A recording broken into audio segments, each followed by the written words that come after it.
সব কিছু তো দেখাতে হয় বলো, আমরা সব কিছু দেখাবো, কারণ আমরা ঘরের কাজও দেখো আমি এই সাদা তেলটা কেটে এবারে বোতলে দেখো আমি অনেকটা ভরেওছি, তোমাদের দেখাই কীভাবে ঢালি আমি। ঘরের কাজটাও দেখানো উচিত, সব কিছুই দেখানো উচিত, ঠিক আছে।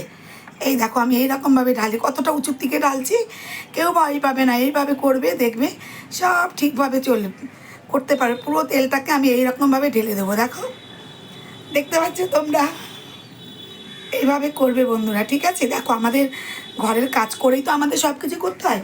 এই তেলটাও আমি এই বোতলে ঢেলে নেবো, এই একই প্রসেসে, ঠিক আছে। তোমাদেরকে আমি সাদা তেলটা দেখিয়ে দিলাম আমি কিভাবে, দেখো কতটা উঁচুর থেকে আমি তেলটা ভরছি। আমার তেলের মানে কাপের উপর দিয়ে কোনো তেল উপর চেয়ে পড়ছে না, ঠিক আছে। কেমন লাগলো বলবে, এরকম ভিডিও কেউ করেছে কিনা আমি জানি না, আমি ফার্স্ট টাইম করলাম। যদি ভালো লাগে একটু বলো, ঠিক আছে বন্ধুরা। একদম ভালো থেকো, সুস্থ থেকো, সবাই সবার পাশে থেকো, ঠিক আছে। টাটা। তেলটা দেখো পুরো ভরা হয়ে গেল, একটুকু পড়েনি, ঠিক আছে, টাটা।